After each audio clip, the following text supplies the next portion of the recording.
Bonjour à chacun, 16e portion du cycle de lecture, la paracha Béchalach, qui signifie et il laissa partir. Donc on est donc au moment où Pharaon va laisser les Israélites partir, quitter l'Égypte. Euh, Après cet endurcissement, finalement il les laisse partir, mais ce sera de courte durée parce que il va directement repartir avec des centaines de chars à la poursuite du peuple.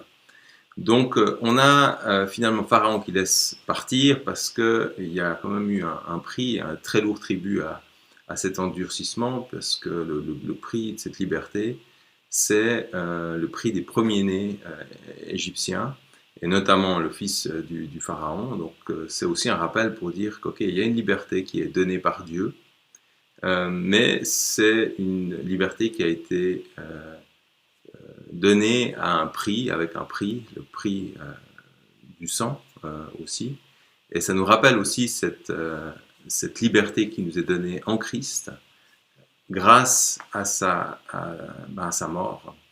Et de ce point de vue-là, on a cette liberté, et c'est aussi toute cette grâce de Dieu et cette grâce qui résulte de ce sacrifice de Jésus.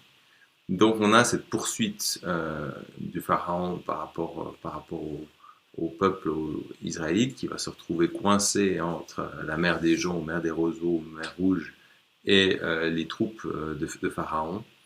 Et là, c'est là que Dieu va rappeler au peuple qu'il les a libérés, c'est pas pour qu'ils meurent à ce moment-là. Et donc c'est lui qui combattra à leur place. Et puis il va, en l'occurrence, au travers de Moïse, permettre de scindre la mer en deux et de passer. Alors c'est 2-3 millions de personnes qui vont traverser à sec de manière. C'est une scène qui doit être absolument incroyable. À sec cette mer pour pouvoir traverser et puis ensuite d'arriver dans le désert pour aller en direction de la terre promise. Donc on a vraiment ce avant-après, cette traversée de la mer Rouge va marquer la fin d'une première phase assez courte qui est finalement de quitter l'Égypte. On dit que c'est à peu près, voilà, il aura fallu à peu près 40 jours pour quitter l'Égypte. Et puis on rentre dans une nouvelle phase qui est celle de l'apprentissage, et ça sera 40 ans dans le désert pour que l'Égypte quitte en quelque sorte le peuple. Hein. C'est pas le peuple qui quitte l'Égypte, mais c'est plutôt un combat de nature spirituelle contre toutes les tentations, toutes les faiblesses, toutes les fragilités. Et c'est vraiment un apprentissage qui, de ce point de vue-là, nous parle beaucoup, nous qui sommes aussi finalement confrontés à ces mêmes combats. Alors, il y a, on le verra, des combats physiques, mais c'est aussi à ce moment-là que Dieu va, au fur et à mesure, avec sa pédagogie, faire en sorte qu'ils apprennent à devenir le peuple de Dieu. Hein. C'est qu'à la fin, hein, Deutéronome, tout à la fin, qui dira vous êtes mon peuple, hein, voire même tu es mon peuple, qui va même s'adresser à la deuxième personne du singulier. Donc ce avant-après va être aussi finalement, juste quand ils ont juste traversé la mer Rouge, on a la lecture du Cantique de Moïse. Alors le Cantique de Moïse, c'est très très intéressant aussi de faire le lien parce que il sera chanté juste après l'épisode de la mer Rouge, mais il sera aussi chanté à la toute fin dans le livre de l'Apocalypse avec un autre cantique qui est le Cantique de l'Agneau qui n'est pas connu. Le Cantique de Moïse est très connu puisque les Juifs le connaissent pour ainsi dire par cœur, en tout cas les plus assidus. Je vais vous en lire juste le début. Je chanterai en l'honneur de l'Éternel, car il a fait éclater sa gloire. Il a précipité le cheval et son cavalier dans la mer. L'Éternel est ma force et le sujet de mes louanges. C'est lui qui m'a sauvé. Il est mon Dieu, je le célébrerai. Il est le Dieu de mon Père, je proclamerai sa grandeur. Après, ça continue.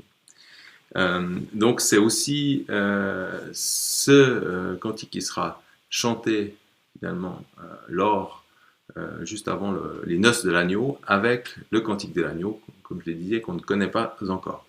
Donc ça, c'est un point intéressant pour marquer aussi cette libération. D'abord, cette première libération d'Égypte, cette libération physique, et ensuite on aura vraiment cette libération complète de nature spirituelle, qui est cette libération de la mort et du péché, que l'on a déjà en espérance au travers de la victoire de Jésus, mais qu'on pourra vraiment vivre concrètement lors de son retour.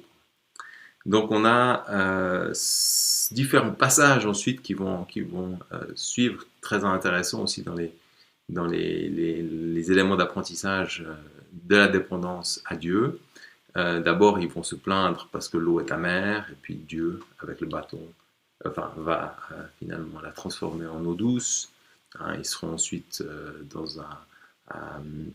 Elim, dans un endroit absolument magnifique où il y aura 12 sources, enfin, c'est super. Après, ils vont se plaindre qu'ils ont faim, et puis Dieu veut leur amener la manne, ensuite l'écaille, donc cette manne qui est ce pain du ciel, hein, manou.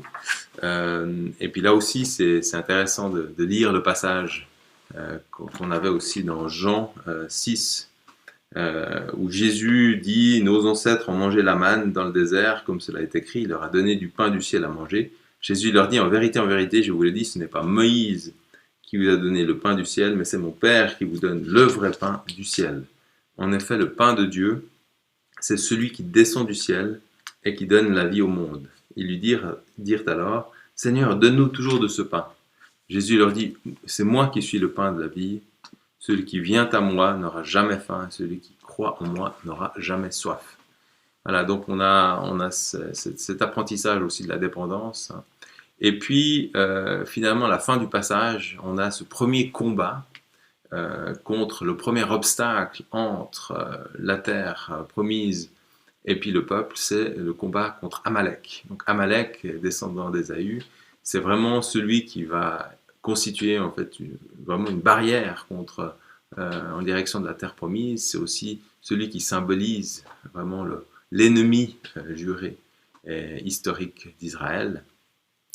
Et c'est là aussi, cette fois-ci, contrairement à la première fois où Dieu avait dit c'est moi qui combattra pour vous, là, au contraire, c'est le peuple qui doit se battre, mais quand même avec l'aide de Dieu, et c'est là où Moïse mettra les mains vers le haut, et puis la victoire sera établie, et puis chaque fois qu'il lâchait, c'était Amalek qui reprenait du terrain, les Amalécites qui reprenaient du terrain, et donc il y avait deux personnes, Josué et une autre personne qui aidait Moïse à lever les bras vers le ciel. Donc voilà, bonne suite de lecture, et puis à tout bientôt.